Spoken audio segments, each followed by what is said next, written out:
Hello guys! For today's vlog ay papakita ko sa inyo kung ano yung natanggap namin kay Governor Dr. Helen Tan. Dito kami sa Barangay Pandanan. So guys, ito yun siya. Yan. So alam niyo na, magpapasko na naman. So maraming giveaways na yan. Ito yan. Pambiyon. Meron ng pambiyon. Next ay spaghetti. Ayan guys, may spaghetti na. Spaghetti.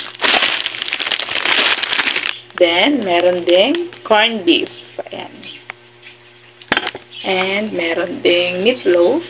Ayan. At, isa cheese whiz. Ayan guys. So, ayun, natuwa lang ako, na happy lang ako kasi naka-receive kami ng ganito kay Governor Tan. So, ayun lang. Thank you for watching, guys.